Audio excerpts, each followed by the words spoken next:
ओम अष्टावक्र गीता। अष्टावक्र गीता। एक समय की बात है जब राजा जनक जी अर्थात जो मिथिला नगरी के राजा जनक जी माता सीता के पिताजी जनक जी घूमने गए थे कहीं, तो रास्ते में अष्टावक्र जी को आते देखे। उन्होंने घोड़े से उतरकर ऋषि को साष्टांग प्रणाम किया, परंतु ऋषि के शरीर को देखकर राजा के चित्त में थोड़ी सी घृणा उत्पन्न हो गई कि परमेश्वर ने इनका कैसा शरीर रच रखा है। उस ऋषि के शरीर में 8 कुबड़ थे। कई बार कुबड़ निकल जाता है शरीर में, कुछ एक्स्ट्रा मांस जो निकल जाता है, अतिरिक्त मांस जो निकल जाता है बेवजह, उसी को कुबड़ बोलते हैं। और यही कुबड़ उस ऋषि के शरीर में था। इसी से उनका शरीर देखने में कुरूप प्रतीत होता था, और जब वे चलते थे तब उनका शरीर 8 अंगों से वक्र यानी टेढ़ा हो जाता था। इसी के कारण उनके पिता ने उनका नाम अष्टावक्र रखा था। वे आत्मज्ञान में बड़े निपुण थे और योग्य विद्या में भी बड़े चतुर थे, एवं उन्होंने अपनी विद्या के बल से राजा के चित्त की घृणा को जान लिया, और उन्होंने उस राजा को उत्तम अधिकारी जानकर कहा, हे राजन, जैसे मंदिर के टेढ़ा होने से आकाश टेढ़ा नहीं हो जाता है, और मंदिर के गोल कीवा लंबा होने से गोल कीवा लंबा नहीं होता, अर्थात आकाश गोल नहीं हो जाता, क्योंकि आकाश का मंदिर के साथ कोई संबंध नहीं है। आकाश निर्वय है अर्थात निराकार है, और मंदिर सावय है। वैसे ही आत्मा का भी शरीर के साथ कोई संबंध नहीं है, क्योंकि आत्मा निराकार है, निर्वय है, और शरीर सावय है। आत्मा नित्य है, शरीर अनित्य है। शरीर के वक्र आदि धर्म आत्मा में कदापि नहीं आ सकते। अतएव हे राजन, ज्ञानवान को आत्म दृष्टि रहती है और अज्ञानी की चर्म दृष्टि रहती है। अर्थात ज्ञानी को हर जगह राम दिखते हैं, हर जगह ब्रह्म दिखते हैं, ब्रह्म नामय जगत, और अज्ञानी को राम की जगह चाम दिखते हैं। इसी कारण तू चर्म दृष्टि को त्याग करके और आत्म दृष्टि को ग्रहण करके जब देखोगे, तब तेरे चित्त से मेरे प्रति जो घृणा है वह दूर हो जाएगी। हे राजन, चर्म दृष्टि से अज्ञानी देखते हैं, ज्ञानवान चर्म दृष्टि को नहीं अपनाते हैं। ऋषि के अमृत रूपी वचनों को सुन करके राजा के मन में आत्मज्ञान के प्राप्त होने की उत्कट इच्छा उत्पन्न हुई। अतएव राजा ने ऋषि से प्रार्थना की, हे भगवान, आप मेरे घर को पवित्र कीजिए और कुछ दिन वहां पर निवास करके मेरे चित्त के संदेहों को दूर करके मुझ में भी आत्मदृष्टि को उत्पन्न कीजिए। तदनुसार ऋषि जी ने राजा की प्रार्थना को स्वीकार किया और राजा के साथ आए। उसके बाद राजा ने अपने घर में एक उत्तम स्थान निश्चित करके एक सिंहासन लगाकर बड़े सत्कार से उसके ऊपर ऋषि जी को बैठाया, और राजा अपने चित्त के संदेहों को पूछने लगा, और अष्टावक्र जी हर एक प्रश्न का बड़े ही प्रेम से उत्तर देने लगे। इस तरह से इन सभी प्रश्न और उत्तर को मिला करके जब देखा गया, तो इन प्रश्नोत्तरी ने राजा के अज्ञान को नष्ट कर दिया। सभी प्रकार के अज्ञान नष्ट हो गए, अज्ञानों का निराकरण हो गया, और राजा के अंदर ज्ञान का उदय हुआ। और वही ज्ञान आज इस पुस्तक में जिज्ञासुओं के, मुमुक्षुओं के लाभार्थ, जो जिज्ञासा रखते हैं कुछ आवश्यक तत्वों को जानने के लिए कि आत्मबोध क्या है, आत्म दृष्टि क्या है, ब्रह्म दृष्टि क्या है, राम दृष्टि क्या है, उन्हीं के लाभार्थ आज इस वीडियो को रिकॉर्ड किया गया है। हम लोग अष्टावक्र के कुल 18 प्रकरण पूरी अष्टावक्र गीता में 20 प्रकरण हैं। हर प्रकरण में अनेकों श्लोक हैं जिनको एक एक करके हम लोग देखेंगे, पढ़ेंगे और अपने चित्त में इसको स्वीकार करके आनंद उठाएंगे। हरिओम तत्सत, हरिओम तत्सत, हरिओम तत्सत। परमात्मने नमः। अष्टावक्र गीता, पहला प्रकरण अर्थात पहला अध्याय। राजा जनक जी कहते हैं, अष्टावक्र जी से प्रश्न करते हैं राजा जनक जी, और वह प्रश्न 3 प्रश्न एक साथ पूछते हैं। क्या प्रश्न है कि हे प्रभु अर्थात हे मुनि, हे संत, हे महात्मा, पुरुष आत्मज्ञान को कैसे प्राप्त होता है, संसार बंधन से कैसे मुक्त हो जाता है, अर्थात जन्म मरण रूपी संसार से कैसे छूट जाता है, एवं वैराग्य को कैसे प्राप्त होता है, अर्थात आत्मज्ञान, जन्म मरण रूपी बंधन से छूटना, आत्मज्ञान, भक्ति और वैराग्य, ये तीनों के बारे में राजा जनक अष्टावक्र जी से पूछते हैं। राजा का तात्पर्य यह था कि ऋषि वैराग्य के स्वरूप को, उसके कारण को और उसके फल को, ज्ञान के स्वरूप को, उसके कारण को और उसके फल को, मुक्ति के स्वरूप को, उसके कारण को और उसके भेद को मेरे प्रति विस्तार सहित कहें। राजा के प्रश्नों को सुनकर अष्टावक्र जी ने अपने मन में विचार किया कि संसार में 4 प्रकार के पुरुष हैं। एक ज्ञानी, दूसरा मुमुक्षु अर्थात जिज्ञासु जिसको कुछ जानने की इच्छा है, तीसरा अज्ञानी और चौथा मूढ़ अर्थात मूर्ख। ध्यान दीजिएगा, अज्ञानी और मूर्ख में बहुत विशाल अंतर है। अज्ञानी को सही व्यक्ति मिलेगा तो अज्ञानी हो सकता है। अज्ञानी किसी परिस्थितिवश उसको विद्यालय, किसी संत का सानिध्य या कोई गुरु नहीं मिले इसलिए वो अज्ञानी रह गया। लेकिन मूर्ख तो वह है कि उसको सारी सुविधा मिलने के बावजूद भी अपने अहंकार के कारण अर्थात वह कुएं का मेढक ही बने रहना चाहता है।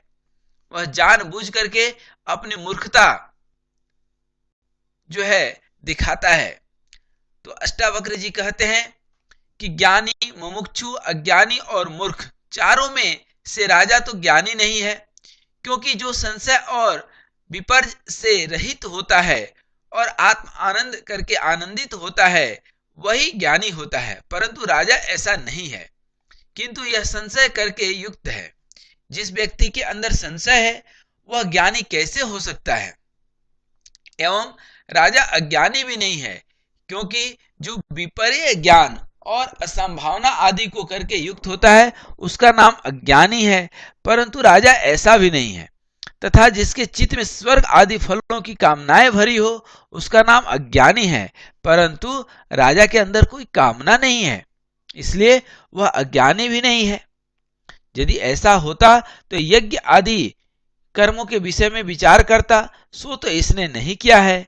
एवं मूढ़ बुद्धि वाला भी नहीं है, क्योंकि जो मूढ़ बुद्धि वाला होता है वह कभी भी महात्मा को दंडवत प्रणाम नहीं करता है, किंतु वह अपनी जाति और धन आदि के अभिमान में ही मरा जाता है। सो ऐसा भी राजा नहीं, क्योंकि हमको महात्मा जानकर, हमारा सत्कार कर, अपने भवन में लाकर संसार बंधन से छूटने की इच्छा करके जिज्ञासुओं की तरह राजा ने प्रश्नों को किया है। इसी से सिद्ध होता है कि राजा जिज्ञासु अर्थात मुमुक्षु है और आत्मविद्या का पूर्ण अधिकारी है, और साधनों के बिना आत्मविद्या की प्राप्ति नहीं होती। इस वास्ते अष्टावक्र जी प्रथम राजा के प्रति साधनों को कहते हैं। इस प्रकार अष्टावक्र जी कहते हैं कि तात, यदि तुम संसार से मुक्त होने की इच्छा करते हो तो चक्षु, रसना आदि 5 ज्ञानेंद्रियों के जो शब्द, स्पर्श आदि 5 विषय हैं उनको तो विष के तरह त्याग दे, क्योंकि जैसे विष के खाने से पुरुष मर जाता है वैसे ही इन विषयों के भोगने से भी पुरुष संसार चक्र रूपी मृत्यु को प्राप्त हो जाता है। इसलिए मुमुक्षु को प्रथम इनका त्याग करना अति आवश्यक है। और इन विषयों के अत्यंत भोगने से रोग आदि उत्पन्न होते हैं और बुद्धि भी मलिन होती है एवं सार और असार वस्तु का विवेक नहीं रहता है। इसलिए ज्ञान के अधिकारी को अर्थात मुमुक्षु को इनका त्याग करना ही मुख्य कर्तव्य है। राजा जनक जी प्रश्न करते हैं, हे भगवान, विषय भोग के त्यागने से शरीर नहीं रह सकता और जितने बड़े ऋषि हुए, राजर्षि हुए, उन्होंने भी इनका त्याग नहीं किया और वे आत्मज्ञान को प्राप्त हुए हैं और भोग भी भोगते रहे हैं। फिर आप हमसे कैसे कह सकते हैं कि इन भोगों को त्याग दो? अष्टावक्र जी कहते हैं, हे राजन, आपका कहना परम सत्य है एवं स्वरूप से विषय भी नहीं त्यागे जाते, परंतु इनमें जो अति आसक्ति है अर्थात पांचों विषयों में से किसी एक के अप्राप्त होने से चित्त की व्याकुलता होना और सदैव उसी में मन का लगा रहना आसक्ति है, उसके त्याग का नाम ही विषयों का त्याग है। एवं जो प्रारब्ध भोग से प्राप्त हो उसी में संतुष्ट होना, लोलुप न होना और उनकी प्राप्ति के लिए असत्य भाषण आदि का न करना, किंतु प्राप्ति काल में उनमें दोष दृष्टि और ग्लानि होनी और उसके त्याग की इच्छा होनी और उनकी प्राप्ति के लिए किसी के आगे दीन न होना, इसी का नाम वैराग्य है। यह जनक जी के एक प्रश्न का उत्तर हुआ। दूसरा प्रश्न, जनक जी कहते हैं कि संसार में नंगे रहने को, भिक्षा मांगकर खाने वाले को लोग वैराग्यवान कहते हैं और उसमें जड़ भरत आदि को के दृष्टांत को देते हैं। आपके कथन से लोगों का कथन कितना विरुद्ध पड़ता है। अर्थात क्या वही व्यक्ति सन्यासी है, क्या वही वैराग्यवान है जो नंगे रहता है और भिक्षा मांग करके भोजन करता है? अष्टावक्र जी कहते हैं, संसार में जो मूढ़ बुद्धि वाले हैं अर्थात मूर्ख हैं, वे ही नंगे रहने वालों और मांग कर खाने वालों को वैराग्यवान समझते हैं और नंगों से कान फुकवाकर उनके पशु बनते हैं, परंतु युक्ति और प्रमाण से यह वार्ता के विरुद्ध है। यदि नंगे रहने से ही वैराग्यवान होता तो सब पशु और पागल आदि को भी वैराग्यवान कहना चाहिए, पर ऐसा तो नहीं दिखता है। और यदि मांगकर खाने से ही वैराग्यवान हो जाते तो सब दीन दरिद्र लोगों को भी वैराग्यवान ही कहना चाहिए, पर ऐसा तो नहीं कहते। इन्हीं युक्तियों से सिद्ध होता है कि नंगा रहने और मांगकर खाने वालों का नाम वैराग्यवान नहीं है। यदि विचार पूर्वक नंगे रहने वाले का नाम वैराग्यवान है, यह भी वार्ता शास्त्र विरुद्ध है, क्योंकि विचार के साथ इस वार्ता का विरोध आता है। जहां पर प्रकाश रहता है वहां पर अंधकार नहीं रह सकता है। यह दोनों जैसे परस्पर एक दूसरे के विरोधी हैं, वैसे सत्व गुण का कार्य सत्य और मिथ्या का विवेचन रूपी विचार है और तमोगुण का कार्य नंगा रहना है। देखिए, वर्ष के 12 महीने में नंगे रहने वालों के शरीर को कष्ट होता है। सर्दी के मौसम में सर्दी के मारे उनके होश बिगड़ते हैं और उनके हृदय में विचार उत्पन्न भी नहीं हो सकता है। एवं गर्मी और बरसात में मच्छर काट काट खाते हैं, अतः सदैव उनकी वृत्ति दुखाकार बनी रहती है। विचार का गंध मात्र भी नहीं रहता है तथा श्रुति से भी विरोध आता है। आत्मा नाम अर्थात यदि विद्वान ने आत्मा को जान लिया, यह आत्मा ब्रह्म मैं ही हूं, तब किसी की इच्छा करता हुआ और किस कामना के लिए शरीर को तपावेगा, किंतु कदापि नहीं तपावेगा। गीता में भी भगवान ने कहा है, युक्त आहार विहारस्य अर्थात यथा योग आहार विहार करते हुए भगवान का भजन करो। भगवान ने इसको तामसी तप लिखा है, क्योंकि शरीर को कष्ट दे करके जो तप होता है वह तामसिक तप है। इसी से साबित होता है कि नंगे रहने वाले का नाम वैराग्यवान नहीं है और नंगे रहने का नाम वैराग्य नहीं है, किंतु केवल मूर्खों को पशु बनाने के वास्ते नंगा रहना है।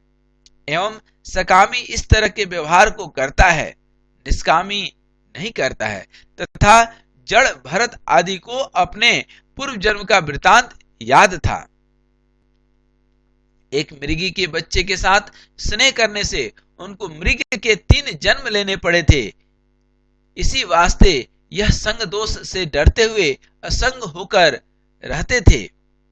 पंचदशी में भी लिखा है कि जड़ भरत आदि जड़ भरत कौन थे?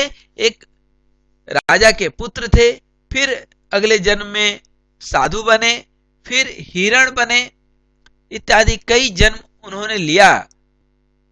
परंतु उनके जन्म में और हमारे जन्म में अंतर एक है कि हम पूर्व जन्म के बातों को याद नहीं रख पाते हैं और उनको जस का तस हर एक बात याद रहता था। इसलिए उन अपने कई जन्मों के अनुभव किसी को बता पाते थे, लिख पाते थे।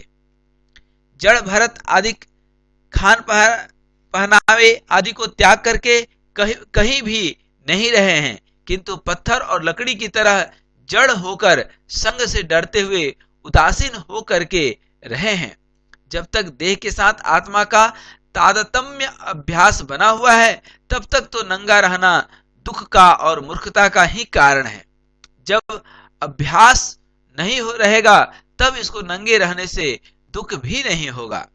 जैसे छोटा बच्चा, उसको नंगा रहे या कपड़े पहने, बात बराबर है।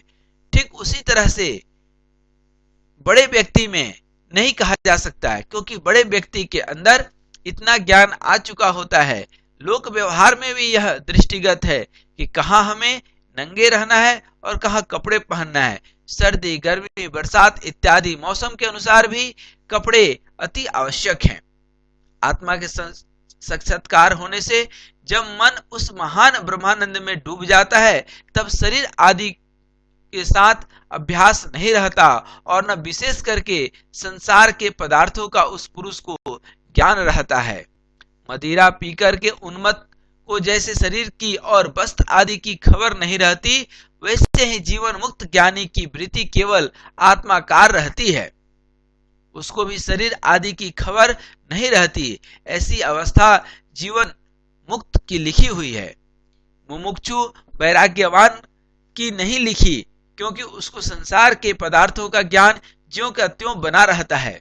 संसार के पदार्थों में दोष दृष्टि और ग्लानि का नाम ही वैराग्य है, और खोटे पुरुषों के संग से डरकर महात्माओं का संग करने वाला क्षमा, कोमलता, दया और सत्य भाषण आदि गुणों को अमृतवत पान करने अर्थात धारण करने वाले का नाम वैराग्यवान है, और वही ज्ञान का अधिकारी है। अष्टावक्र जी जनक जी के प्रति वैराग्य के स्वरूप को कहकर राजा के द्वितीय प्रश्न के उत्तर को कहते हैं। न पृथ्वी न जलम नाग्निर्न वायुर्द्वैर्न वा भवान एषां साक्षिणमात्मानं चिद्रूपम विद्धि मुक्तये। अर्थात पुरुष आत्मज्ञान को कैसे प्राप्त होता है, अर्थात ज्ञान का स्वरूप क्या है। इसके उत्तर में अष्टावक्र जी कहते हैं कि अनादि काल से देह आदि के साथ जो आत्मा का तारतम्य अभ्यास हो रहा है, उस अभ्यास से ही पुरुष देह को आत्मा मानता है और इसी से जन्म मरण रूपी संसार चक्र में पुनः पुनः भ्रमण करता रहता है, और उस अभ्यास के ही कारण वह अज्ञानी है। इस अज्ञान की निवृत्ति आत्मज्ञान से ही मिलती है, और अज्ञान की निवृत्ति से अभ्यास की भी निवृत्ति होती है। इसी वास्ते ऋषि जी प्रथम कार्य के सहित कारण की निवृत्ति का हेतु जो आत्मज्ञान है उसी को कहते हैं। हे राजन, तुम पृथ्वी नहीं हो और न तुम जल रूप हो और न ही अग्नि हो, न ही वायु रूप हो और न ही आकाश रूप हो, अर्थात इन पांचों तत्वों में से कोई भी तत्व तुम्हारा स्वरूप नहीं है। क्षिति जल पावक गगन समीरा पंच रचित अति अधम समीरा शरीरा। लेकिन इन पांचों तत्वों से परे यह आत्मा है। शरीर इन पांचों तत्वों से मिलकर बना है, यह बात परम सत्य है, लेकिन उससे भी बड़ा परम सत्य है कि आत्मा इन पांचों तत्वों से मुक्त है। इन पांचों तत्वों का समुदाय रूप इंद्रियों का विषय जो यह स्थूल शरीर है, वह भी तुम नहीं हो। अब अष्टावक्र जी कहते हैं कि यह स्थूल शरीर जो कहा जा रहा है कि इन 5 तत्वों से मिलकर के बना है, वस्तुतः वह भी तुम नहीं हो, क्योंकि शरीर क्षण क्षण में परिणाम को प्राप्त होता जाता है। यदि ऐसा होता कि इन 5 तत्वों से शरीर बना है तो जैसे का तैसे रहता, क्योंकि पांचों तत्व विद्यमान है, लेकिन ऐसा नहीं है। समय के साथ शरीर में जरा, रोग, बुढ़ापा और न जाने कितने परिवर्तन होते हैं। जो बाल अवस्था का शरीर होता है वह कुमार अवस्था में नहीं रहता, कुमार अवस्था वाला शरीर युवा अवस्था में नहीं रहता, और युवा अवस्था वाला शरीर वृद्धावस्था में नहीं रहता। और आत्मा सब अवस्थाओं में एक ही ज्यों का त्यों रहता है। इसी वास्ते युवा और वृद्धावस्था में प्रत्यक्ष भी ज्ञान भी होता है। अर्थात पुरुष कहता है कि मैंने बाल्य अवस्था में माता और पिता का अनुभव किया, कुमारा अवस्था में खेलता रहा, युवा अवस्था में स्त्री के साथ शयन किया। अब देखिए अवस्थाएं सब बदल जाती है, पर अवस्था का अनुभव करने वाला आत्मा नहीं बदलता, किंतु एक रस ज्यों का त्यों ही रहता है। यदि अवस्था के साथ आत्मा भी बदलता जाता तब प्रत्यविज्ञान कदापि न होता, क्योंकि ऐसा नियम है कि जो अनुभव का कर्ता होता है वही स्मृति और प्रत्यविज्ञा का भी कर्ता होता है। दूसरे के देखे हुए पदार्थों का स्मरण दूसरे को नहीं होता। इसी से सिद्ध होता है कि आत्मा देह इत्यादि से भिन्न है और देहादिकों का साक्षी भी है। जो देहादिकों से भिन्न है और देहादियों का भी साक्षी है, हे राजन, उसी चिद्रूप को तुम अपना आत्मा जानो। जैसे घर वाला पुरुष कहता है मेरा घर है, मेरा पलंग है, मेरा बिछौना है, और वह पुरुष घर और पलंग आदि से जैसे जुदा है, वैसे पुरुष कहता है यह मेरा शरीर है, यह मेरी इंद्रिया आदि हैं। जो शरीर और इंद्रियों का अनुभव करने वाला आत्मा है वह शरीर इंद्रियों से भी भिन्न है और उनका साक्षी भी है। श्रुति कहती है अयम आत्मा ब्रह्म, जो यह प्रत्यक्ष तुम्हारा आत्मा है यही ब्रह्म है, यही ईश्वर है। अष्टावक्र जी कहते हैं कि हे जनक, पृथ्वी आदि 5 भूत और उनका कार्य स्थल शरीर,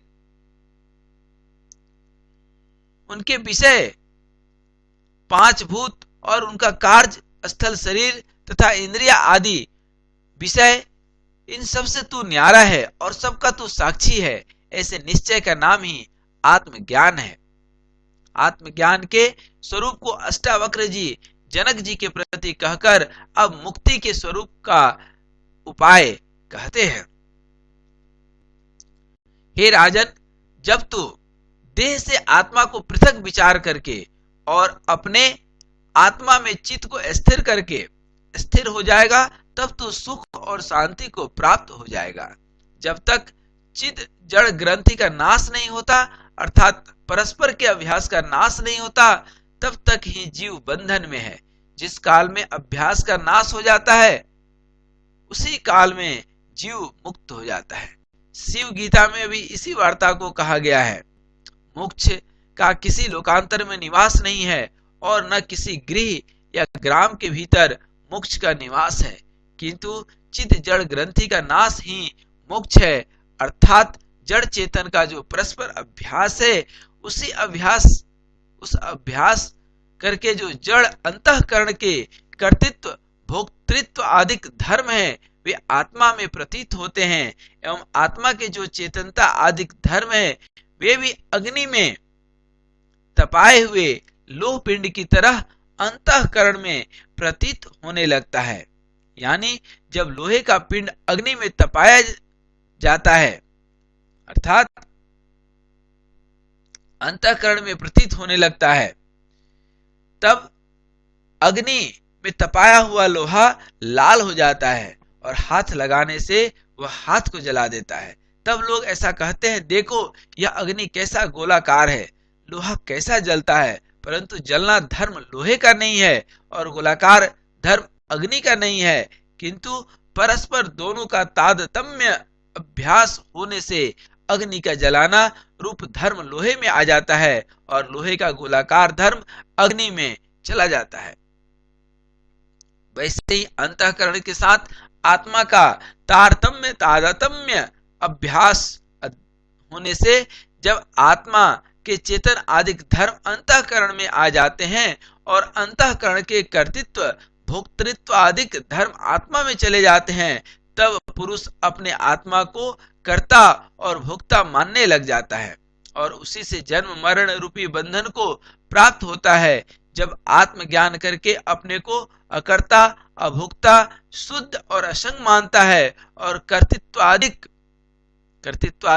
अंतःकरण का धर्म मानता है, तब स्वयं साक्षी होकर अंतःकरण का भी प्रकाशक होता है और तब ही अभ्यास का नाश हो जाता है।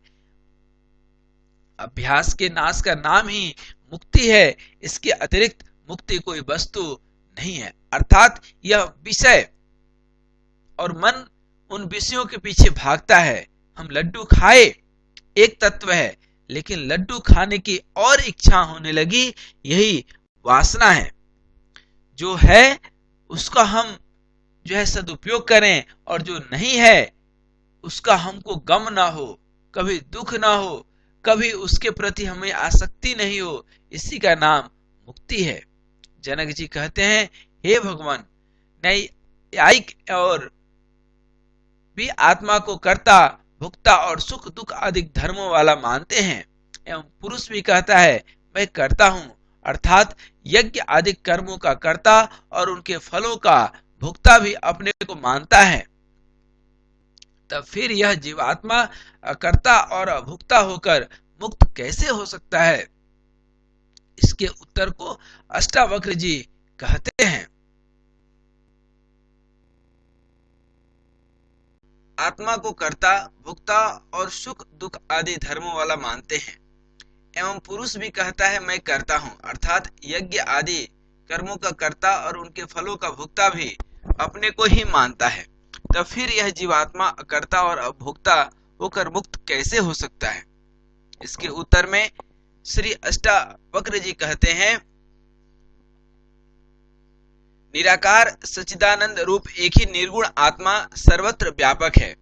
जैसे एक ही आकाश सर्वत्र व्यापक है, परंतु घट मठ आदि उपाधियों के भेद करके घटाकाश मठाकाश ऐसा व्यवहार होता है और उपाधियों के भेद करके आकाश का भी भेद प्रतीत होता है।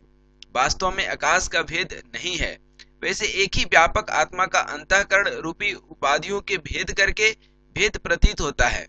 वास्तव में आत्मा का भेद नहीं है। जैसे अनेक घटों में आकाश एक भी है, परंतु किसी घट में धूली भरा है और किसी में धूप भरा है और किसी में नीला पित्तादिक वर्णों वाले पदार्थ भरे हैं।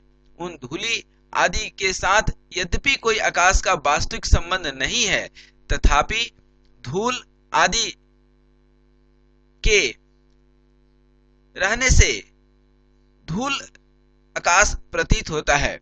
वैसे आत्मा का भी अंतःकरण और उसके धर्मों के साथ कोई वास्तविक संबंध नहीं है, तथापि परस्पर के अभ्यास से वह सुख दुख आदि धर्मों वाला प्रतीत होता है। वस्तुतः आत्मा में सुख दुख आदि तीनों काल में भी नहीं है। इसी वार्ता को अष्टावक्र जी जनक जी के प्रति कहते हैं कि हे जनक, तू ब्राह्मण आदि जातियों वाला नहीं है और तू वर्णाश्रम आदि धर्मों वाला है और न तू किसी चक्षु आदि के इंद्रियों का विषय है, किंतु तू इन सब का साक्षी और असंग है एवं तू आकार से रहित और तू संपूर्ण विश्व का साक्षी है। ऐसा तू अपने को जान करके सुखी हो, अर्थात संसार रूपी ताप से रहित हो, अर्थात संसारिक वेदनाओं से रहित हो जाओ। जनक जी कहते हैं, हे भगवान अष्टावक्र, वेद ने जो वर्णाश्रम के धर्म करने का विधान किया है, उनके त्याग करने से भी पुरुष पातकी होता है और बिना अपने को कर्ता माने वे धर्म हो नहीं सकते। अतएव यह उभयतः पासा रज्जु न्याय का प्रसंग कैसे दूर हो? अष्टावक्र जी कहते हैं, हे राजन, वेद ने जितने भी वर्णाश्रम के धर्म कहे हैं वे सब अज्ञानी मूर्ख के लिए कहे हैं, वे ज्ञानी के और मुमुक्षु के लिए नहीं है। ज्ञानामृतेन तृप्तस्य कृतकृतयस्य योगिनः नैवास्ति किंचित कर्तव्यमस्ति चिन्ह सो तत्ववित। जो आत्मज्ञान रूपी अमृत करके तृप्त हैं और जो आत्मज्ञान करके कृत्य कृत्य हो चुका है, उसको कुछ भी करने योग्य कर्म बाकी नहीं है। यदि वह अपने को कर्म करने योग्य माने तो वह आत्मविद नहीं है। ऐसे ही अनेक वाक्य ज्ञानी के लिए कर्तव्यता का अभाव कथन करते हैं। गीता में जिज्ञासु के प्रति कर्मों का निषेध कहा गया है, अर्थात जिज्ञासुरपि योग्यस्य शब्द ब्रह्माति वर्तते। भगवान श्री कृष्ण कहते हैं आत्मज्ञान का जिज्ञासु भी शब्द ब्रह्म वेद की आज्ञा का उल्लंघन करके वर्तता है, अर्थात जिज्ञासु के ऊपर भी कर्मकांड वेद भाग की आज्ञा अज्ञानी और सकामी मूर्ख के ऊपर है। अतएव हे जनक, यदि तू जिज्ञासु है तब भी तेरे ऊपर वर्णाश्रमों के धर्मों के करने की वेद की आज्ञा नहीं है। यदि तू लोकाचार के लिए करना चाहता है तब उनकी आत्मा से पृथक अंतःकरण का धर्म मान करके तू कर। अष्टावक्र जी कहते हैं कि हे राजन जनक जी, धर्म और अधर्म, सुख और दुख आदि के ये सब मन के धर्म हैं, तुझ व्यापक आत्मा के नहीं। अर्थात ये आत्मा का स्वरूप जो है व्यापक है, उसके ये सब धर्म नहीं है, किंतु परिच्छिन्न मन के सब धर्म है। अतएव न तू करता है और न भोगता है, किंतु तू सर्वदा मुक्त स्वरूप है। फिर उसी वार्ता दृढ़ करने के वास्ते अष्टावक्र जी कहते हैं एको दृष्टा असि सर्वस्व मुक्त प्रायो असि सर्वदा अयमेव ही ते बंधो दृष्टारम पश्यसि तरम। अर्थात हे राजन, तू ही एक सच्चिदानंद और परिपूर्ण रूप ये सबका दृष्टा है और सर्वदा मुक्त स्वरूप है। तेरे में तीनों काल में बंद नहीं है। जैसे सूर्य में तीनों काल में तम नहीं है, वैसे ही तू ही स्वयं प्रकाश और समस्त जगत का दृष्टा है। अर्थात सूर्य कभी अंधकार नहीं देता है, ठीक उसी प्रकाश आत्मा भी स्वयं प्रकाशवान है। और जो तू अपने को दृष्टा न जानकर अपने से भिन्न किसी को दृष्टा मानता है, यही तेरे में बंध है, अज्ञान है। जनक जी कहते हैं कि हे भगवान, सारे संसार में सब लोग अपने से भिन्न कर्मों का साक्षी और दृष्टा मानते हैं और अपने को कर्मों का कर्ता मानते हैं, तब फिर वे सब ऐसा क्यों मानते हैं और अपने से भिन्न दृष्टा और कर्मों के फल के प्रदाता को क्यों मानते हैं। अष्टावक्र जी कहते हैं कि जो संसार में अज्ञानी मूर्ख हैं, वे अपने से भिन्न दृष्टा को और कर्मों के फल प्रदाता को मानते हैं और अपने कर्मों का कर्ता और फल का भोक्ता मानते हैं। ज्ञानवान ऐसा नहीं मानते हैं। हे जनक, अहम कर्ता, मैं इस कर्म का करता हूँ एवं मैं इसके फल को भोगूंगा, यह जो अहंकार रूपी काला सर्प है, इसी से डसा हुआ व्यक्ति सारा संसार जन्म मरण रूपी चक्र में पड़कर भटकता रहता है और तू भी इस अहंकार रूपी सर्प से डसा हुआ है। अपने को कर्ता और भोक्ता मानता है।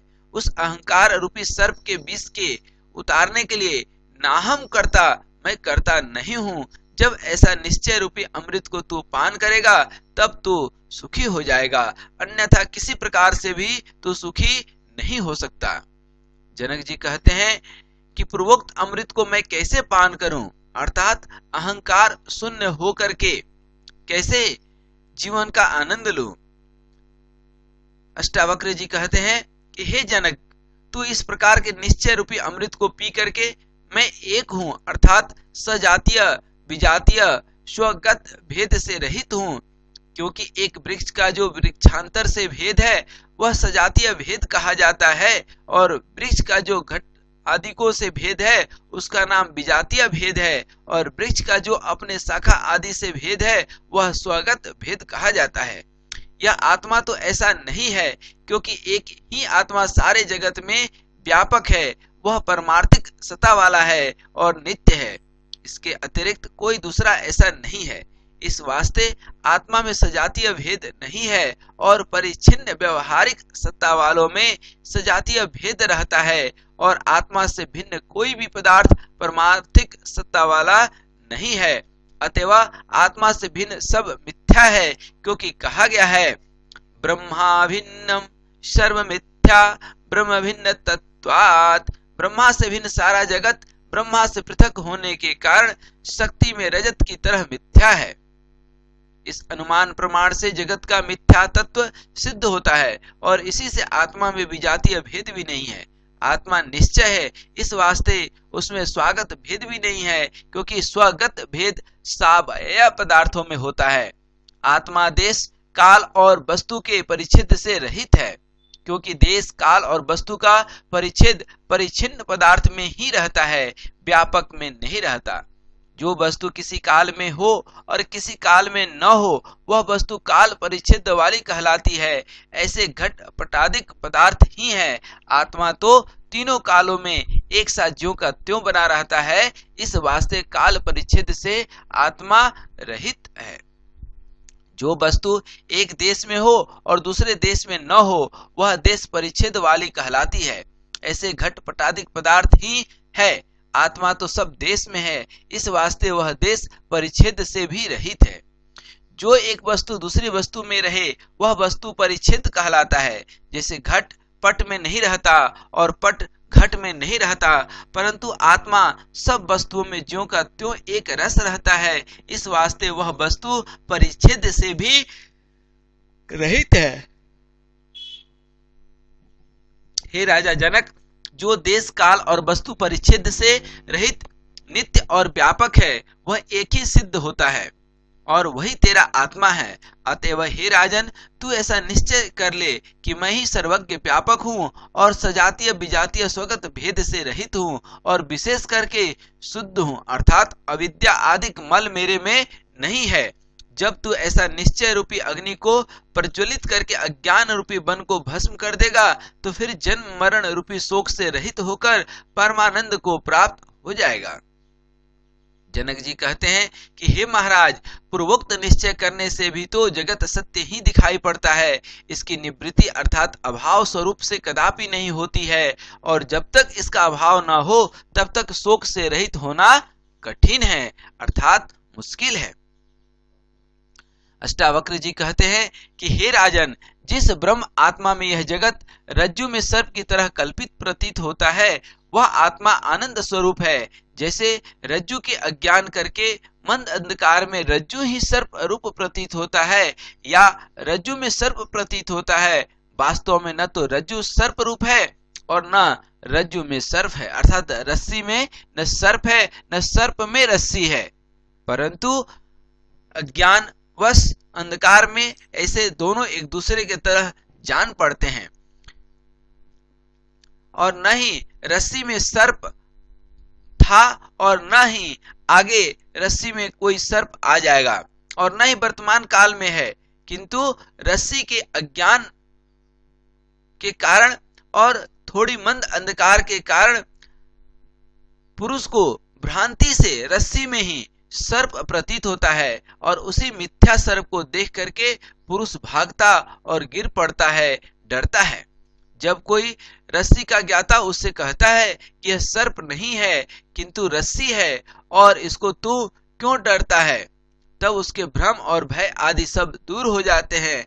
वैसे ही आत्मा के स्वरूप के अज्ञान करके पुरुष को जगत भासता है एवं जन्म मरण के भय आदि भी भासते हैं। जब ब्रह्मविद गुरु उपदेश करता है तो तू ही ब्रह्म है, तेरे को अपने स्वरूप के अज्ञान के कारण यह जगत प्रतीत हो रहा है और वास्तव में यह जगत मिथ्या है एवं तीनों कालों में तेरे लिए नहीं है। जैसे निद्रा रूपी दोष करके पुरुष स्वप्न में अनेक प्रकार के सिंह व्याघ्र आदि को रचता है और आप ही उनसे भय को प्राप्त होता है। जब निद्रा दूर हो जाती है तब उन कल्पित सिंह आदि का भी नाश हो जाता है। वैसे ही हे जनक, तेरे ही अज्ञान के कारण यह संपूर्ण जगत उत्पन्न हुआ है, और जब तू अपने स्वरूप को यथार्थ रूप से जान लेवेगा तब जगत का भी अभाव हो जाएगा। राजा जनक पूछते हैं, हे भगवान, यदि आत्मज्ञान करके अज्ञान और अज्ञान के कार्य रूप जगत का नाश हो जाता है, तब तो अब तक जगत न बना रहता, क्योंकि बहुत ज्ञानवान हो चुके हैं। उनमें से एक के ज्ञान करके कारण के सहित कार्य रूपी जगत का यदि नाश हो जाता, तब तो फिर अस्मादिक सब जीव और वृक्ष इत्यादि सृष्टि भी न होती। परंतु ऐसा तो नहीं देखते हैं, किंतु जगत ज्यों का त्यों ही बना है, तब फिर आप कैसे कह सकते हैं कि अज्ञान के नाश से जगत का नाश हो जाता है। अष्टावक्र जी कहते हैं, हे राजन, जैसे जल की इच्छा करके पुरुष मरु मरीचिकी के जल को देखकर उसके पास जाने का उद्योग करता है, अर्थात जो हिरन होता है वह रेगिस्तान में रेत को पानी समझ करके तपती धूप में वह पानी जैसा प्रतीत भी होता है और बड़े ही उद्योग करके अर्थात दौड़ करके वहां पहुंचता है, परंतु जब आगे उसको जल नहीं मिलता है तब किसी के बताने से जान लेता है कि यह भ्रम करके जो जल मुझे दिखाई देता था वह जल नहीं है। तब आकर वृक्ष के नीचे बैठ जाता है और फिर जब उधर को देखता है तब फिर जल पहले की तरह दिखाई पड़ता है, परंतु जल की इच्छा करके फिर उस तरफ नहीं दौड़ता है और न दुखी होता है। वैसे ही जिसको आत्मज्ञान हुआ है और जिसने जान लिया है कि जगत मिथ्या है और भ्रम करके प्रतीत होता है, वह फिर दुखी नहीं होता और न ही उसमें उसकी आसक्ति होती है, किंतु यावत जगत है उस सब को मिथ्या जानता है। यह मिथ्या तत्व के निश्चय का नाम ही जगत का नाश है। यद्यपि स्वरूप से इसका कदापि नाश नहीं होता है, किंतु यह अथाह रूप से सदा बना ही रहता है। हे जनक, जिसने अपने आत्मा को सत चित और आनंद रूप करके जान लिया है, वह फिर जन्म मरण रूपी बंध को नहीं प्राप्त होता है। हे जनक, तू अपने को ही आनंद रूप और परमानंद बोध स्वरूप अर्थात ज्ञान स्वरूप जान और सुख से विचरण कर। प्रश्न करते हैं जनक जी कि हे भगवान, अज्ञान एक है या अनेक है? उत्तर है कि अज्ञान तो एक ही है। जब ज्ञान नहीं है तो अज्ञान है। जब अज्ञान एक है तब एक अज्ञान के नाश होने से उसके कार्य जगत का भी स्वरूप से ही नाश हो जाना चाहिए। यद्यपि अज्ञान एक ही है तथापि उसके कार्य तन्मात्रा और तन्मात्रा का कार्य अंतःकरण रूपी भाग अनंत है। जैसे आकाश एक है पर अनेक घट रूपी उपाधियों के साथ वह अनेक भेद को प्राप्त हो रहा है, और जब घट रूपी उपाधि नष्ट हो जाती है तब वही घटाकाश महाकाश में मिल जाता है। वैसे ही जिस अंतःकरण में ज्ञान रूपी प्रकाश उदय होता है वही अंतःकरण नाश को प्राप्त हो जाता है और वही जीव जो अब तक बंधन में था मुक्त हो जाता है, बाकी सब बंधन में पड़े रह जाते हैं। जैसे सोए हुए 10 पुरुष अपने अपने स्वप्नों को देखते हैं और जिसकी निद्रा दूर हो जाती है उसी का स्वप्न नष्ट हो जाता है और लोग अपने अपने स्वप्नों को देखते ही रहते हैं। अतएव हे राजन, अब तू अज्ञान रूपी निद्रा से जाग और अपने ज्ञान स्वरूप को प्राप्त होकर के सुख पूर्वक संसार में विचर। जब सारा जगत रस्सी में सर्प की तरह कल्पित है और मिथ्या है, तो फिर बंधन और मोक्ष पुरुष को कैसे हो सकते हैं? अर्थात हे जनक, यह सारा बंधन मोह के कारण है, अहंकार के कारण है, अभिमान के कारण है। ब्राह्मणो अहम, क्षत्रियो अहम, वैश्यो अहम, शूद्रो अहम, अर्थात मैं ब्राह्मण हूं, मैं क्षत्रिय हूं, मैं वैश्य हूं, मैं शूद्र हूं। जैसा जैसा जिसको अभिमान होता है वैसे वैसे वह कर्मों को करके उनके फलों का भोग करता है और एक जन्म से दूसरे जन्म को प्राप्त होता है और वही बंधायमान कहा जाता है। और जिसको ऐसा अनुभव है, ना हम ब्राह्मण न क्षत्रिय, अर्थात न मैं ब्राह्मण हूं, न क्षत्रिय हूं, न वैश्य हूं, न शूद्र हूं, किंतु शूद्रोहम निरंजनोहम, निराकारो अहम, निर्विकल्पो अहम, अर्थात मैं शुद्ध हूं, माया मल से रहित हूं, आकार से भी रहित हूं, विकल्प से भी रहित हूं और नित्य मुक्त हूं। बंध और मोक्ष ये सब मन के धर्म हैं, मुझ में ये सब तीनों काल में नहीं है, किंतु मैं सबका साक्षी हूं। ऐसा अभिमान वाला पुरुष नित्य मुक्त है। इसी वार्ता को अन्यत्र भी कहा गया है। देहाभिमानाद्य पापम नत गो अवद कोटिभ्यः प्रायश्चित भाव विक्षूर्धि निर्णम गोवद कारिणाम, अर्थात जो देह के अभिमान से पुरुषों को पाप होता है वह पाप करोड़ों गायों के वध करने से भी नहीं होता है, क्योंकि करोड़ों गायों के वध करने वाले की शुद्धि के लिए शास्त्र में प्रायश्चित लिखा है, अर्थात प्रायश्चित करके करोड़ों गायों का वध करने वाला भी शुद्ध हो सकता है, परंतु देहाभिमानी की शुद्धि के लिए शास्त्र में कोई भी प्रायश्चित नहीं लिखा है। इसी वास्ते जाति, वर्ण आदि जो देह के धर्म हैं, उन धर्मों को जो आत्मा में मानते हैं वे ही देहाभिमानी कहे जाते हैं और वे ही सदा बंधमान रहते हैं, और जो जाति और वर्णों के धर्मों को आत्मा में नहीं मानते हैं किंतु अपने आत्मा को असंग, नित्य मुक्त और शुद्ध मानते हैं, वे नित्य ही मुक्त हैं। क्योंकि हे राजन, शास्त्रों में दो दृष्टि कही गई है, एक तो शास्त्र दृष्टि, दूसरी लौकिक दृष्टि। शास्त्र दृष्टि से तो देह आदि के चर्म के अभिमान का नाम ही चमार है, क्योंकि अपने को चर्म का अभिमानी मानता है, और जो चर्म के अभिमान से रहित है वही अपने को देहादिकों से भिन्न, नित्य, शुद्ध और बुद्ध मानता है, और वही मुक्त है। एवं लोग भी कहते हैं कि जैसे जिसकी मति अर्थात बुद्धि अंत काल में होती है वैसे ही उसकी गति होती है, अर्थात जैसा जिसका निश्चय होता है वैसा ही उसको फल प्राप्त होता है। अतएव हे राजन, तू भी अपने को शुद्ध, बुद्ध और मुक्त रूप निश्चय कर।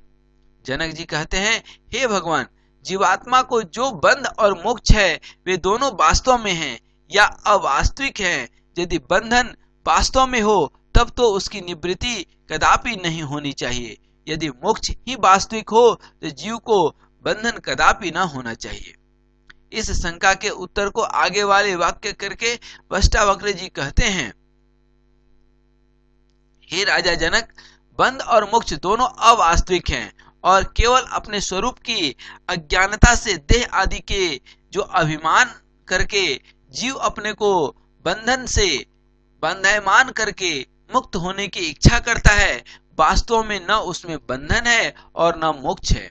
जीव आत्मा है, एक है, पूर्ण है, मुक्त है, असंग है, निष्प्रिय है और शांत है। भ्रम करके संसार वाला भान होता है, वास्तव में उसमें संसार तीनों कालों में नहीं है। इसमें एक दृष्टांत कहते हैं, एक पुरुष का नाम बेवकूफ था और उसकी स्त्री का नाम फजीती था, फजीहत। एक दिन उसकी स्त्री उसके साथ लड़ाई झगड़ा करके कहीं चली गई। तदनंतर वह स्त्री खोजने के लिए जंगल में गया। वहां पर एक तपस्वी उसको मिला और उसने पूछा कि तू जंगल में क्यों घूमता है। उसने कहा कि मैं अपनी स्त्री को खोजता हूँ, पत्नी को खोज रहा हूँ। तब उस तपस्वी ने कहा कि तुम्हारी स्त्री का क्या नाम है और तुम्हारा क्या नाम है। तब उसने कहा कि मेरा नाम बेवकूफ है और मेरी स्त्री का नाम फजीहत है, फजीती है। तब उसने कहा कि बेवकूफ को फजीहतों की क्या कमती है, जहां पर जाएगा वहां पर उस बेवकूफ को फजीहत मिल ही जाएगी। दृष्टांत में जब तक जीव अज्ञानी मूर्ख बना है तब तक इसको जन्म मरण रूपी फजीहतों की क्या कमी है। जब ज्ञानवान होगा तब बंधन से रहित हो जाएगा। जनक जी कहते हैं, हे भगवान, न्यायिक लोग आत्मा का वास्तविक बंधन मोक्ष मानते हैं, उनका मानना ठीक है या नहीं। अष्टावक्र जी कहते हैं कि हे राजन, न्यायिक आदिकों का कथन सर्वयुक्ति और वेद से विरुद्ध है। यदि आत्मा को वास्तविक बंधन होता तब उसकी निवृत्ति कदापि न होती और साधन भी सब व्यर्थ हो जाते, पर ऐसा तो नहीं है, क्योंकि वेद उसकी निवृत्ति को लिखता है और आत्मा वास्तव में संसारी नहीं है। इसी में 10 हेतुओं को दिखाते हैं। अहंकार आदि का भी आत्मा साक्षी है, पर आत्मा कहीं भी करता नहीं है। आत्मा विभु अर्थात सर्व का अधिष्ठान है। आत्मा एक है, सजातीय और विजातीय स्वगत भेद से यह रहित है। आत्मा मुक्त है अर्थात माया और माया के कार्य देह आदि से भी रहित है। आत्मा चित है अर्थात चैतन्य स्वरूप है। आत्मा अक्रिय है अर्थात चेष्टा से रहित है, क्योंकि परिच्छिन्न में चेष्टा अर्थात क्रिया होती है, व्यापक में नहीं होती। आत्मा असंग है अर्थात संपूर्ण संबंधों से आत्मा रहित है। आत्मा निष्प्रिय अर्थात विषयों की अभिलाषा से भी रहित है।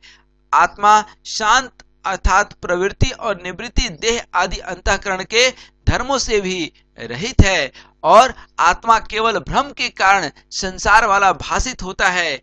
इन 10 कारणों को करके आत्मा वास्तव में संसारी नहीं हो सकता। असंगो हायहम पुरुषः, यह आत्मा असंग है। न जायते भिन्यते वा कदाचित, अर्थात आत्मा वास्तव में न जन्म लेता है न मरता है। यह गीता वाक्य और अनेक श्रुति वाक्य भी आत्मा की असंगता में प्रमाण हैं। इसी से न्यायिक आदि मिथ्यावादी सिद्ध होते हैं। मैं परिच्छिन्न हूँ, मेरे ये देह आदिक हैं, मैं सुखी हूँ, मैं दुखी हूँ, इस तरह के जो अंतःकरण के धर्मों को अभ्यास करके आत्मा में जीवों ने मान रखा है, उस अभ्यास रूपी भ्रम की निवृत्ति तो एक बार असंग आत्मा के उपदेश करने से नहीं होती है। इसी पर व्यास भगवान ने सूत्र कहा है, आवृत्ति रस क्रीदुपदेशात्, ज्ञान की स्थिति के लिए श्रवण मनन आदि को की आवृत्ति पुनः पुनः करें, क्योंकि उद्दालक ने अपने पुत्र के प्रति 9 बार तत्वमसि महावाक्य का उपदेश किया है।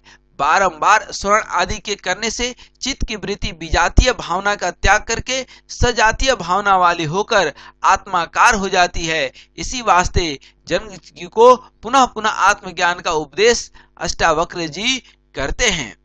कुटस्थं बोधमद्वैतमात्मानं परिभावय, अभासोऽहं भ्रमं मुक्त्वा भावं ब्रह्मथान्तरतम्। हे जनक, मैं आभास हूँ, फीलिंग हूँ, अनुभव हूँ, मैं अहंकार हूँ। इस भ्रम का त्याग करके और जो बाहर के पदार्थों में ममता हो रही है, यह मेरा शरीर है, मेरे ये कान नाक आदि हैं, इन सब में अहम और मम भावना का त्याग करके और अंतःकरण के धर्म को जो सुख और दुख आदि है, उनमें जो तुझको अहम भावना हो रही है, उसका त्याग करके आत्मा को अकर्ता, कुटस्थ, असंग और ज्ञान स्वरूप अद्वैत और व्यापक निश्चय कर। जनक जी प्रार्थना करते हैं कि हे महाराज, अनादि काल का जो उपदेश देहादियों में अभिमान हो रहा है, वह एक बार के उपदेश से दूर नहीं हो सकता है। अतएव आप पुनः पुनः मेरे को उपदेश करिए, ताकि श्रवण करके मेरा देह का अभिमान दूर हो जाए। इस प्रश्न को सुन करके अष्टावक्र जी फिर आत्मविद्या का उपदेश करते हैं। हे राजा जनक, देहो अहम, मैं देह हूं, इस प्रकार के अभिमान करके तू चिरकाल से बंध्यमान हो रहा है, अर्थात अपने को संसार बंधन में डाल रहा है। अब तू आत्मज्ञान रूपी खंग से ऐसे खड़ग से उसका छेदन करके मैं ज्ञान स्वरूप हूं, नित्य मुक्त हूं, ऐसा निश्चय करके सुखी हो, क्योंकि तेरे में बंधन तीनों काल में नहीं है। जनक जी फिर पूछते हैं कि हे भगवान, पतंजलि के मतानुयायी चित्त वृत्ति के निरोध रूप योग को ही बंधन की निवृत्ति का हेतु मानते हैं, सो उनका मानना ठीक है या नहीं? इस पर अष्टावक्र जी कहते हैं, हे जनक, तू निसंग है, अर्थात सबके संबंध से तू रहित है और क्रिया से भी तू रहित है। संबंध से रहित और क्रिया से रहित आत्मा की प्राप्ति के लिए जो समाधि का अनुष्ठान करना है, उसी का नाम बंधन है। जो स्व प्रकाश आत्मा का ध्यान जड़ वृत्ति का निरोध करके करता है, उससे बढ़कर और कोई बंधन नहीं है और न कोई अज्ञान है। आत्मा के स्वरूप के ज्ञान से भिन्न जितने मुक्ति के उपाय कहे गए हैं, वे सब बंधन के ही कारण हैं, किंतु सब बंधन रूप में नहीं है। इस अब अष्टावक्र जी जनक की विपरीत बुद्धि को दूर करने के लिए उपदेश करते हैं। हे राजा जनक, जैसे स्वर्ण करके कंकड़ आदि व्याप्त हैं और मृतिका करके जैसे घट आदि व्याप्त है, वैसे ही यह सारा जगत तुझे चेतन करके व्याप्त है। और जैसे माला के सूत में दाने सब पिरोए हुए रहते हैं, वैसे ही यह सारा जगत तेरे चेतन रूप तागे करके पिरोए हुआ है। जैसे मिथ्या रजत सुक्ति की सत्ता करके सत्यव्रत प्रतीत होता है, वास्तव में वह सत्य नहीं है। वैसे चेतन की सत्ता करके जगत सत्य की तरह प्रतीत होता है, वास्तव में जगत सत्य नहीं है। जगत की अपनी सत्ता कुछ भी नहीं है, किंतु तेरे संकल्प से यह जागृत उत्पन्न होता है और तेरे संकल्प के निवृत्त होने से यह जगत भी निवृत्त हो जाएगा। तू अपने शुद्ध स्वरूप में स्थित हो और क्षुद्रता को मत प्राप्त हो। मंदालसा ने भी अपने पुत्रों को यही उपदेश करके संसार बंधन से छुड़ा दिया। अर्थात हे तात, तू शुद्ध है, ज्ञान स्वरूप है, माया मल से तू रहित है, तू संसार रूपी असत माया नहीं है, संसार रूपी स्वप्न मोह रूपी निद्रा करके प्रतीत हो रहा है, इसको तू त्याग दे। इस प्रकार माता के उपदेश से वे जीवन मुक्त हो गए। हे जनक, तू भी ऐसा विचार करके संसार में जीवन मुक्त हो करके विचरण करो। अष्टावक्र जी कहते हैं कि हे जनक, निरपेक्ष हो अर्थात षड्मूलियों से रहित हो। भूख, प्यास, शोक, मोह, जन्म, मरण, इन छहों का नाम षट उर्मी है। इनमें से भूख और प्यास ये दो प्राण के धर्म हैं, शोक और मोह ये दो मन के धर्म हैं, जन्म और मरण ये दो सूक्ष्म देह के धर्म हैं। तुझ आत्मा के धर्म ये कोई नहीं है। जायते अस्ति वर्धते विपरिणमते अपक्ष्यते विनश्यते, अर्थात जो उत्पन्न होता है, स्थित है, बढ़ता है, परिणाम को प्राप्त होता है, क्षण क्षण में क्षीण होता है और नाश हो जाता है, ये सटभाव विकार स्थूल देह के धर्म है।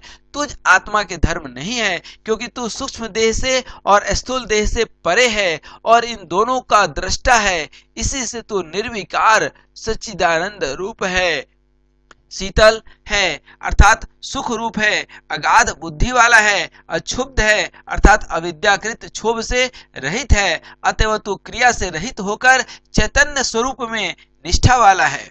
अष्टावक्र जी ने उत्थान का दूसरे श्लोक में जनक जी को मोक्ष का उपाय इस प्रकार उपदेश किया कि विषयों को तू विष के तुल्य त्याग कर और सत्य को तू अमृत के तुल्य पान कर, परंतु विषयों की ओर विष की तुल्यता में और सत्य रूप आत्मा की ओर अमृत की तुल्यता में कोई भी हेतु नहीं है, कारण नहीं कहा।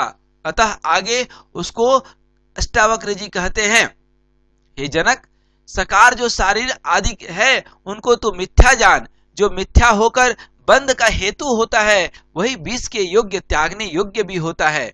इसी में एक दृष्टांत कहते हैं, एक बनिए के घर में लड़का नहीं होता था। एक दिन रात्रि के समय वह पलंग पर अपनी स्त्री के साथ सो रहा था। उसकी स्त्री ने उस बनिए से कहा कि यदि परमेश्वर हमको एक लड़का दे देवे तब उसको कहां पर सुलावेंगे। बनिया थोड़ा सा पीछे हटा और कहा कि उस लड़के को यहाँ बीच में सुलावेंगे। फिर स्त्री ने कहा कि यदि एक और हो जावे तब उसको कहां पर सुलावेंगे। वह थोड़ा सा और पीछे हटकर कहने लगा कि उसको भी बीच में सुलावेंगे। फिर स्त्री ने कहा कि यदि एक और हो जावे तब उसको कहां सुलावेंगे। फिर पीछे हटकर यह कहता ही था कि इतने में नीचे गिर पड़ा और उसकी टांग टूट गई और हाय हाय करके रोने लगा। तब इधर उधर से पड़ोस के लोग आकर पूछने लगे कि क्या हुआ, कैसे टांग तेरी टूट गई। तब बनिए ने कहा कि बिना हुए मिथ्या लड़के ने मेरी टांग तोड़ दी, यदि सच्चा होता तब न जाने क्या अनर्थ करता। वैसे ही साकार जितने स्त्री पुरुष आदि के विषय हैं वे सब दुख के हेतु हैं, ये विष के तुल्य त्यागने के योग्य हैं। हे जनक, जो निराकार आत्म तत्व है वह निश्चल है और नित्य है। श्रुति भी ऐसी ही कहती है, नित्यम विज्ञानमनांदम ब्रह्म, अर्थात आत्मा नित्य विज्ञान और आनंद स्वरूप है। उसी आत्म तत्व में स्थिरता को पा करके हे जनक, फिर तू जन्म मरण रूपी संसार को नहीं प्राप्त होएगा। अब अष्टावक्र जी वर्णाश्रमी धर्म वाले स्थूल शरीर से और धर्माधर्म रूपी संस्कार वाले लिंग शरीर से विलक्षण परिपूर्ण चैतन्य स्वरूप आत्मा को दृष्टांत के सहित कहते हैं। हे राजा जनक, जैसे दर्पण में प्रतिबिंब जो शरीर आदि है उनके अंतर मध्य और बाहर चारों तरफ दर्पण व्याप्त होकर के वर्तता है, अर्थात वह प्रतिबिंबित अभ्यस्त है, अर्थात दर्पण में देखने मात्र का है, स्वरूप से सत्य नहीं है।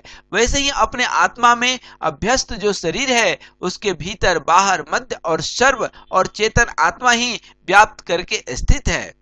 हे राजन, कल्पित पदार्थ की अधिष्ठान से भिन्न अपनी सत्ता कुछ भी नहीं होती है, किंतु अधिष्ठान की सत्ता करके वह सत्यवत प्रतीत होता है। जैसे सुक्ति में रजत और दर्पण में प्रतिबिंब प्रतीत होता है, वैसे ही शरीर आदि की भी आत्मा में उसी की सत्ता करके सत्य के सदृश प्रतीत होता है कि यही जीवन है, यही जीवन का रहस्य है। वास्तव में ये भी सत्य नहीं है, किंतु पूर्ण मिथ्या है। दर्पण के दृष्टांत से कदाचित जनक को ऐसा भ्रम हो जावे कि जैसे दर्पण परिच्छिन्न है, वैसे ही आत्मा भी परिच्छिन्न होगा। इस भ्रम के दूर करने के लिए अष्टावक्र ऋषि ने दूसरा दृष्टांत देते हैं। जैसे सर्वगत एक ही आकाश घट पटादिकों में बाहर भीतर और मध्य में व्यापक है, वैसे ही नित्य अविनाशी आत्मा भी संपूर्ण भूतों के गणों में बाहर भीतर और मध्य में भी व्यापक है। ऐस्ते आत्मा सर्वस्यांतरम इति श्रुते है, यह तेरा ही आत्मा सबके अंदर व्यापक है। ऐसा जानकर हे जनक, तू सुख पूर्वक विचरण कर। इति श्री अष्टावक्र गीतायां प्रथमं प्रकरणं समाप्तम। इस प्रकार आज हम लोग का यह प्रथम प्रकरण अष्टावक्र गीता का संपन्न होता है, जिसमें मुख्य रूप से जनक जी के द्वारा किए गए 3 मुख्य प्रश्न, ज्ञान, अज्ञान, मुक्ति और वैराग्य के बारे में जो प्रश्न किया गया है, उस प्रश्न को इस प्रथम प्रकरण में बड़े ही सुंदर तरीके से अष्टावक्र मुनि ने बताए हैं। इस तरह से यह अष्टावक्र गीता का पहला प्रकरण जो है संपन्न होता है। आज यहीं तक। अगले वीडियो में हम लोग दूसरा प्रकरण देखेंगे, जिसमें विस्तार से सभी आत्मा और बुद्धि इत्यादि के ऊपर प्रश्न और उनके उत्तर दिए गए हैं। आज यहीं तक। तब तक के लिए धन्यवाद। नमस्कार। हरिओम तत्सत।